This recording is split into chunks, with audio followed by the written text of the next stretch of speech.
Whilst 3 Jews were killed in a terrorist attack in Israel this week, all of the statements coming out of the United States towards Israel have been filled with things like this.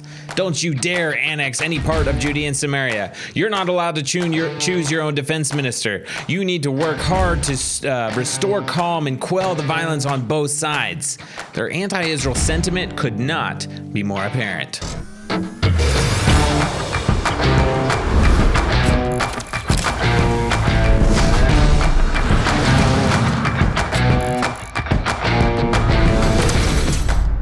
Hello and welcome to the Israel Guys, where we believe that in a world of anti-Israel propaganda and Jew hatred, you should have a direct connection to the land and people of Israel. Glad to have you with us here at the Israel Guys. Luke Hilton here with Joshua Waller on the Mount of Blessing in the biblical heartland of Israel. If you happen to hear a little background noise in the middle of the show, it might be because it's starting to rain, which is a massive blessing for the land of Israel. So we're happy to have the rain, but you might hear it a little bit in the background. Go ahead and subscribe. Make sure to hit that notification bell if you're watching on YouTube. If you're listening on a podcast platform, go ahead and subscribe and leave us a 5-star rating as well. Nothing less than 5 stars, just 5 stars.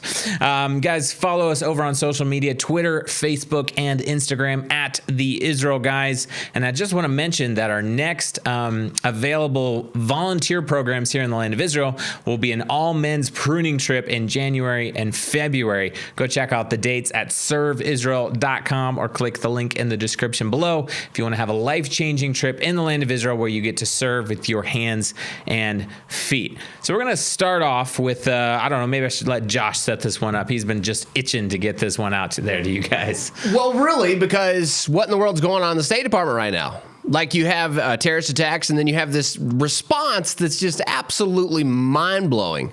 Okay, let's just read what he says. We have Ned Price, the spokesperson for the State Department. Just to set it up, sure. There was a terrorist attack. You guys might have seen it here on our channel, or is in the mainstream media. I've got headlines to show you here a little bit later in the show. But so then the State Department issues an official statement in response to the terrorist attack. On their Twitter page, we have recently seen a sharp and alarming increase in violence in the West Bank. Real quick, when you think of bank, Luke, what do you think about? The West Bank of the Jordan, right? What do you think about when you think of a West Bank? Sandy Beach somewhere? Yeah. We're in the mountains. Like a bank of a river? Yeah, no, there's no bank. This is no bank. We're way off the Jordan Bank. Okay, already he's way off target here. This is no West Bank. This is Samaria, where he's talking about. Samaria, it's a biblical place. Continuing. We condemn today's terrorist attack and convey profound condolences to the families and loved ones of the Israeli, and if he would have stopped there, we would have been okay with this. We are giving condolences to the Israelis who lost 3 loved ones. But he continues and says, and Palestinian civilians killed in the past 48 hours. What's the and Palestinian civilians killed in the last 48 hours? He's giving condolences to the terrorist who attacked three Israelis in cold blood and killed them brutally. He's sending condolences on behalf of this and all his families, passing out candy and celebrating the fact that their family member is now a shaheed, what do we call that in English? A martyr. A martyr. Well, that's pretty bad coming out of the State Department to be. It's like he's joining the choir and saying this is okay. Since when do you join that really horrible scene and actually saying, it's actually saying like it's equals those Israelis that were murdered and their murderer. Right, this is a really crazy balance that's being seen out of the State Department. I want to read the full statement because this is the rhetoric coming from the American administration. Full State Department statement on this attack. Quote, the United States is deeply concerned by the increased violence in the West Bank. We convey profound condolences to the families and loved ones of the Israeli and Palestinian civilians, including children who have been killed in the past 48 hours. We strongly condemn today's terrorist attack, which killed 3 Israelis and wounded 3 others. The recent period has seen a sharp and alarming increase in Palestinian and Israeli deaths and injuries, including numerous children. It is vital that the parties take urgent action to prevent further loss of life. Now, to clarify, there was an Arab Palestinian teenage girl that was supposedly shot and killed by the IDF in the last couple of days. So he's trying to lump this incident in with the terrorist attack. But what actually happened, and as we get more details, we can tell you guys what happened in that particular story. But as we know it right now, a car starts advancing on an IDF position, refuses to stop, refuses commands to stop. The IDF opens fire in the car, and an Arab Palestinian girl is killed. Okay, now that's how attacks happen. That's how 18-year-old Israeli IDF Sergeant Noah Lazar was killed a few weeks ago. Right. That's how many IDF soldiers are killed when a car rams them. And so when a car starts driving at an IDF post and refuses to stop, the IDF opens fire and deals with it to keep from being killed. Okay. Now, Ned Price, the State Department, is choosing to lump that in and call it and mention Palestinian civilians, including children. Now, there was a horrific terrorist attack where a 19-year-old Arab terrorist killed 3 Jews, chased them down, stole a car, rammed someone, got out, kept stabbing people over and over until he was finally shot and killed. And the United States response is we send profound condolences to the families and loved ones on both sides. We strongly condemn today's attack. That's good. But the recent period has seen a sharp and alarming increase in Palestinian and Israeli deaths and injuries, including children. It's vital that the parties, meaning both sides, take urgent action to prevent further loss of life. The United States is putting both sides of this conflict on an equal balance. The people that are doing their best to murder Jews, and the people that are doing their best to defend themselves. These two people, putting them on the scales on an equal scale. Putting Luke, out a statement saying, guys, we feel for both of you, and you both need to work hard to stop this. No, you don't. Because if people stop trying to kill Jews, then all the rest of there wouldn't be anyone else dying. It's like the municipality of Chicago deals with a lot of crime, right? That's like going to the Crime Stoppers and saying, both parties, you need to resist taking out those gang members that are trying to kill innocent civilians inside of your neighborhoods. You got to resist that, and you're treating them like two equal parts.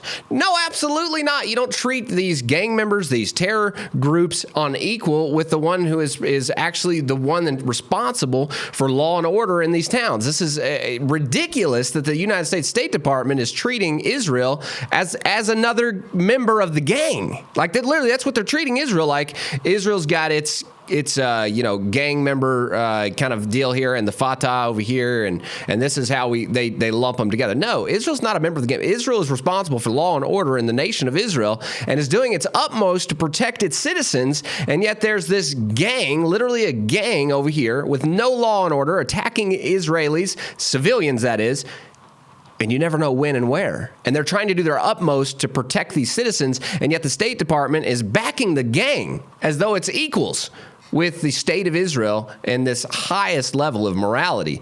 Israel is protecting civilian life. That's what they're here to do. So it's really audacious what's happening. I want to just quote David Friedman.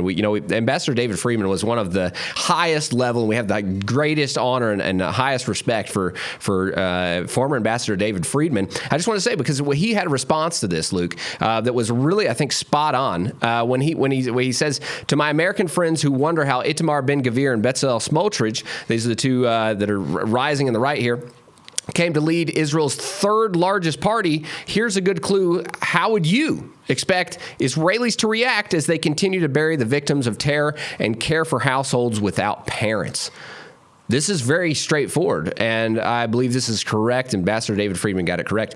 The Israelis are sick and tired of burying their dead. They need a strong Israeli government. They're asking, please, Israel, be strong on our behalf. We don't want to keep burying our families because of a crazy political inspired tragedies. It's all politics, and the State Department is fueling that now. They're literally fueling the enemies of Israel to attack, and they're not just downright saying this should not be accepted and supporting the ally Israel as it should.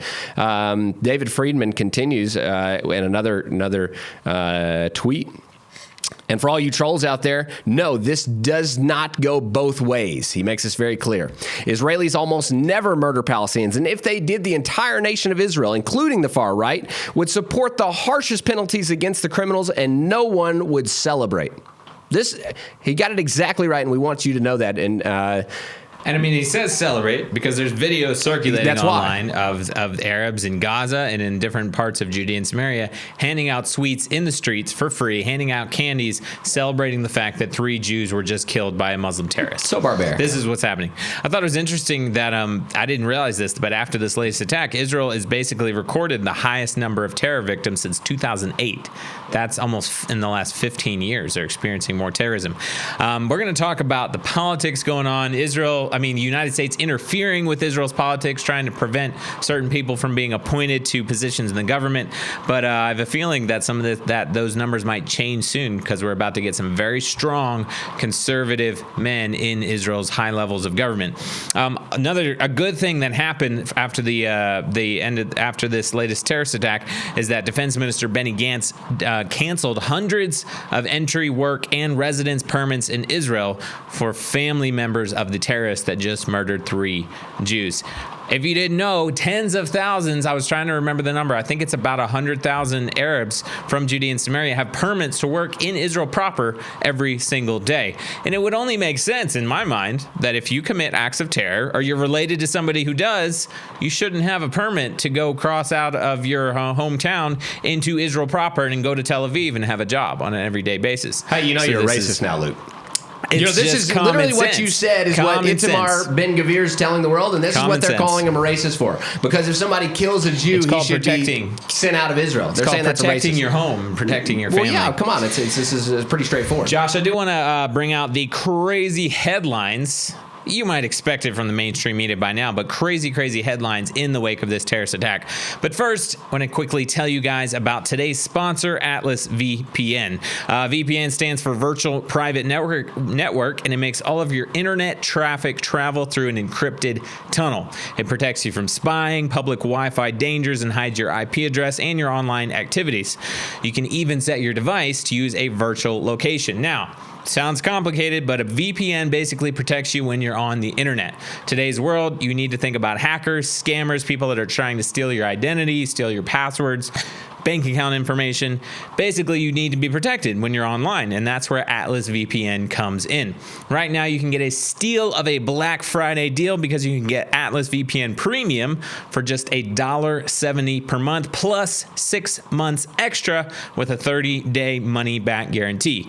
It's the best Atlas VPN offer of the year, so don't wait. Get your deal by clicking the link in the description below. It's a limited time offer.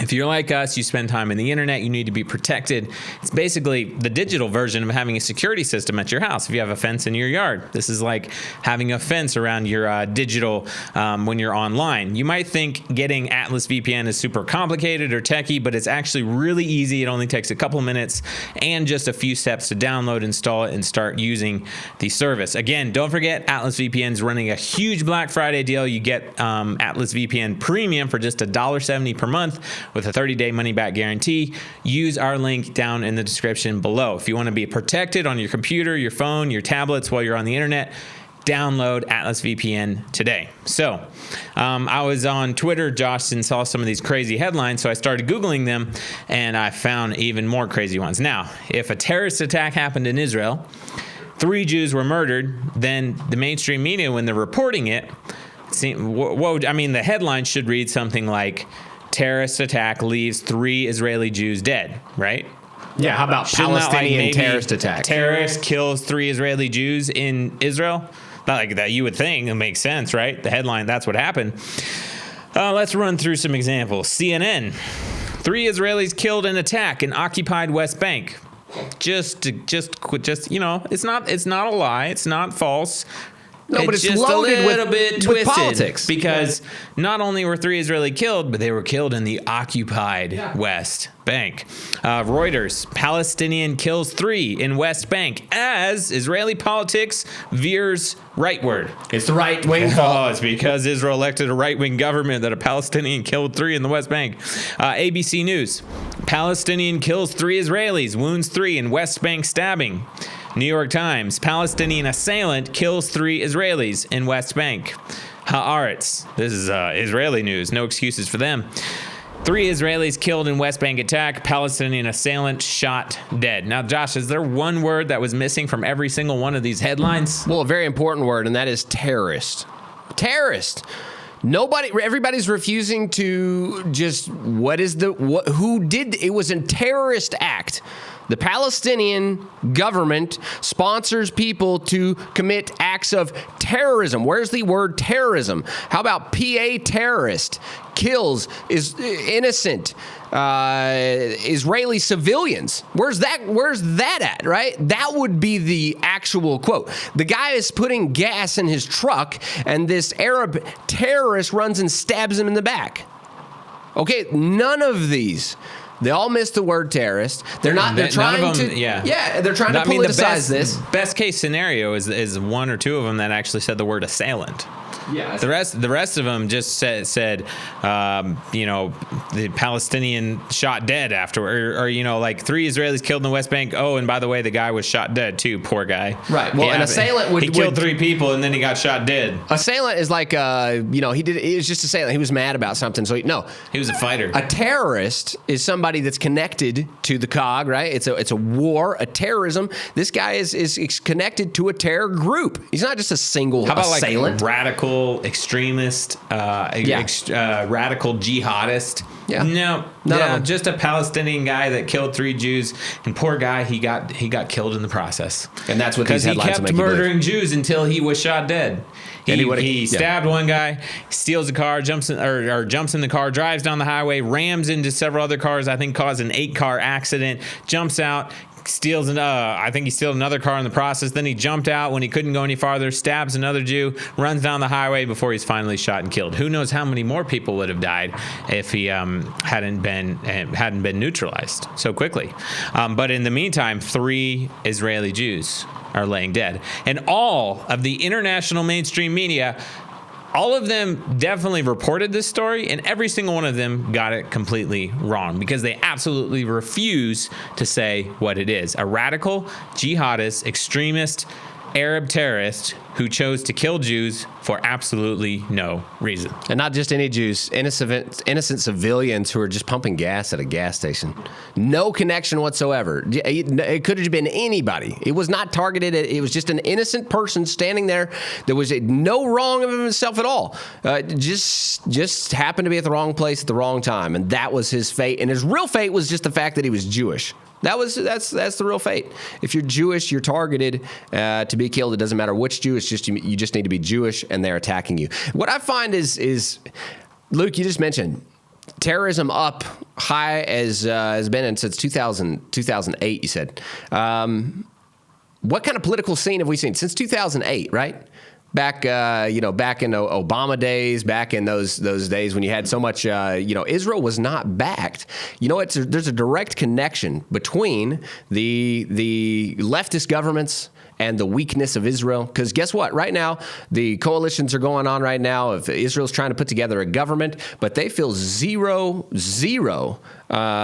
support from America to have a strong Israel. You know what America wants? America wants a weak Israel to appease the Arab world who is hostile to the nation of Israel. It's a very weak support coming from the leftist at the White House. And even right now we have, and it's a direct connection. I don't know if you guys missed this, a direct connection. The politics play a massive role in the death of Israelis here due to terrorism and the attacks that are happening against innocent Jewish civilians. So right now we have the U.S. Interfering with the election process in Israel. Everybody's thinking Russia, America is interfering with this nation of Israel and their political, the establishment of the politics here right now with trying to form a government. The U.S. ambassador to Israel, Thomas Nide, says this: "We will fight." This is important before the coalitions are all together. "We will fight any attempt to annex the annexation of Judea and Samaria." He continues, "Most Arab countries oppose annexation." Do you get where he's going? He's saying, we will fight. Well, and obviously what kind he's of word saying do you this in use, response. fight? He's saying this in response to Israel's new government. They elected a strong right-wing government, and now the U.S. is scared that this is going to mean they're going to annex Judea and Samaria. I read something that I think it's important to clarify. Israel would never, they can't annex Judea and Samaria. When you annex land, that means you take land that is not yours and you annex it and declare it part of your country. Judea and Samaria is a part of Israel and is home to 800,000 Jews. Well, East Jerusalem, Judea and Samaria. The West Bank is what the world calls the West Bank. It's home to 800,000 Jews that are full Israeli citizens. So what would be the proper term? Israel needs to apply sovereignty here because sovereign Israeli law hasn't been applied to these areas. And that's the difference. But I think it's crazy. The United States is very quickly, oh no, Israel elected a right-wing government. We absolutely oppose annexation of Judea and Samaria, and we will fight it. Yeah, 100%. You know what's also interesting, Luke? If we just take a look back, why was the American government? They're all up in arms about Bezalel Smotrich and Itamar Ben-Gvir and these guys that represent a very strong Israel. But where were they when Ahmed Tibi, these leftist brotherhood supporting Mahmoud or Mansour Abbas? Where were they? These guys are literally Arabs in the Israeli Knesset, but the American administration is not scared of them. Like, we have a really evil American administration now that is supporting the Arab world to be strong and Israel to be weak. Guys, you got to wake up to this. This is what's actually happening on the ground here. So there's rumors, another way the United States is trying to meddle in Israel's government and elections. There's rumors that the Biden administration, I think it's more than rumors, they're warning Israel not to allow Bezalel Smotrich, who is head of the religious Zionist party and is now the second largest party they're going to be the second largest in this new coalition government. The warning Bibi Netanyahu, who's forming the coalition, not to make him defense minister because that's the position that he wants. So Smotrich was asked about these rumors and he said, quote, "We must not give in to the terrorist threats of the Palestinians who are trying to interfere in the process of establishing the new government, and our friends around the world should also respect our democratic choices," because obviously the Palestinians are going to the UN and they're going to the United States and any other country that will listen saying, please don't let Israel make Smotrich defense minister. Please don't let him make Itamar Ben-Gvir any kind of senior ministerial position. And Bezalel Smotrich says, I'm not too worried about it. But he is warning the world, don't interfere in our democracy. This is a democracy. We were voted in as the second largest party to be in the coalition. And that means the democratic process is going to go forward. He went on to say, quote, "Only the citizens of Israel will determine which government will be established in Israel and what its policies will be, and they expressed their wishes sharply and clearly 2 weeks ago. We will act with great responsibility and determination to serve you, the citizens of Israel, and with God's help, we will act and succeed." So saying we're going to do what the Israeli citizens voted to do. And they voted us to have 14 seats in the Knesset, and we're going to form a coalition with Bibi Netanyahu, and it's going to be a strong right-wing coalition. It's basically been reported that because of the Biden administration's warnings that Netanyahu is getting nervous, and he told Smotrich that he couldn't hold the position of defense minister, one, due to his lack of experience, and two, to the Biden administration's warnings. Lack of experience, he didn't serve, he only served like a year and a half in the IDF, so that's probably what they're referring to, because most people serve 3 years. But look, there's endless, the former defense ministers in Israel is not a criteria to have prerogative. A long line of military defense. It's more your ideology. You're for a strong Israel. He would make a fantastic defense minister, especially seeing the fact that he has been here inside Judea and Samaria and knows the biggest enemy and has been a part of building up this land from ground up. He would make a fabulous one, except for the fact that America is trying to weasel in here to try to make for a weak Israel instead of supporting what would be the strongest defense minister in Israel's history. most pro-Israel, the most stand up for Israel, and to really see sovereignty back in the full territory of Israel. I'll tell you, everybody's up in arms about Smotrich and Ben-Gvir being elected and being ministers in this new government. What are you going to see if these guys become ministers? If Ben-Gvir becomes public security minister and Smotrich becomes defense minister, you know what's going to happen? Terrorist attacks are going to go down. Security is going to get better for Arabs and Jews. You're going to see more Jewish settlements, communities in Judea and Samaria thriving. You're going to see a stronger defense against the Gaza Strip and against the other enemies of Israel. Tell me what's bad about those things. I'll tell you what's People bad about it, Luke. I'll I'll tell you what's bad about it. CNN, Reuters, ABC, New York Times, Hearts, all these guys, what's the real problem is they're going to run out of headlines, and they sell this. You guys got to get this. Bummer for the mainstream media. For the media. If they quit killing Jews, then they run out of headlines. The headlines today are sponsored on Jewish blood. How horrible can it get? You guys got to wake up to this. This is literally what's going on in the CNN. All these headlines I just mentioned are playing a game with you, and you're buying it. You got to stop buying those headlines. And this is really where the American interest is and the world interest is selling stories. And if this gets cured once and for all, a strong Israel would cure this whole situation just like that. You wouldn't have any more of these terrorist attacks. But this is really the facts on the ground that you guys have to get a hold of. A strong Israel, they won't stand for it. How are you going to sell that story? Why does this need to be a story? It doesn't need to be. Strong Israel. And talking about a strong Israel, we just talk about leftist MKs. This leftist MK goes to stand up on the stage, and there's an Israeli flag. No. So the Knesset was sworn in this week. Right? So as part of that, the new Knesset is inaugurated. All 120 members, they get their pictures taken. You got new members. Everybody's updating their bios. It's going on the Knesset website. So the Hadash chairman, MK Ayman Odeh, who's part of the Arab Party, he comes in to the official room, all the photographers, they have the set up with all the lighting. And they say, okay, can you please step in here so we can take your photo? He's about to walk in, and all of a sudden he notices that the backdrop is Israeli flags. And hopefully we can play the video. You can watch this. And he goes, never mind. No, I don't want to have my picture taken because I don't want to be seen with an Israeli flag in the background.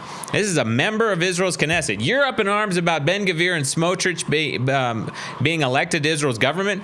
This guy in Israel's government, a member of Knesset, an Arab member of Knesset, refuses to have his photo taken with an Israeli flag in the background. Guys, we need to wrap up, but the conclusion is basically that while 3 Jews were killed by murderous, radical extremists, Arab terrorists this week, the United States is just hammering Israel. Don't you dare annex Judea and Samaria. You're not allowed to make Bezalel Smotrich defense minister. Oh, by the way, FBI's opened an investigation into the death of the Al Jazeera journalist. And then the response to the terrorist attack this week is we offer condolences to both sides, and we implore both sides to quell the violence and restore calm. The United States has shown their true anti-Semitic, Israel-hating colors. And that is a fact. The mainstream media won't tell you. The mainstream media will report the opposite, but you guys need to know the truth. Guys, don't forget to take advantage of the massive Black Friday sale and install Atlas VPN on your device today. Make sure you subscribe to the channel. Get the conversation going down below. Tune out the fake news and tune into what is actually happening here in the land of Israel. We'll be back every single Monday, Wednesday, and Friday with your direct connection to the land and people of Israel.